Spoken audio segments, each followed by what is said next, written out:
టీటీడీలో 2023లో అక్కడ దొంగతనం చేస్తుంటే అప్పటి చైర్మన్ ఈవో రాజీ కుదర్చడంపై మీ అభిప్రాయం ఏంటి? ఉద్యోగం చేస్తున్న ఒక వ్యక్తి దొంగతనాలు చేస్తున్న ఈవోగా ఉన్న చైర్మన్గా ఉన్న ఆయన రాజీ చేసిన వల్ల దానికి ఇదేంటండి?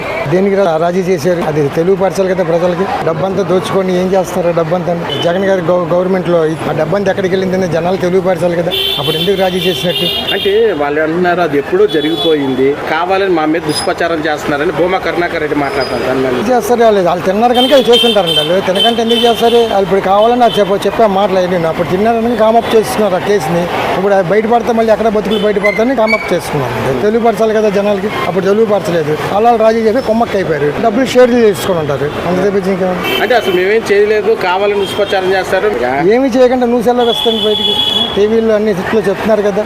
అంటే ఆయన ఏమన్నా నేను ఉన్నప్పుడే టీటీడీ బాగుంది, సకల సౌకర్యాలు అందినాయి భక్తులకి, ఈ గవర్నమెంట్ వచ్చిన తర్వాత భక్తులు చాలా ఇబ్బంది పడుతున్నారు టీటీడీలో. అంటే టీటీడీలో గవర్నమెంట్ బాగుందంటే ఎంతమందికి ఎన్ని రాజకీయాలు చేస్తారో అందరికీ తెలుసు. దాంట్లో ఎంతమంది ఉన్నారు, ఎంతమంది బస్సులు వేసుకొని జనాలుగా డబ్బులు తీసుకొని దర్శనం టికెట్లు అమ్ముకొని ఎన్ని జనాలు తెలిసిన న్యూస్లే కదండి. అంటే రాష్ట్రంలో ఈ గవర్నమెంట్ ఉన్నప్పుడు దేవాలయాలు బాగున్నాయి, గత గవర్నమెంట్లో ఉన్నప్పుడు దేవాలయాలు బాగున్నాయి. దేవాలయాల్లోనే అనుమత ప్రచారం ఎక్కువైపోయిందండి అంత గవర్నమెంట్లో.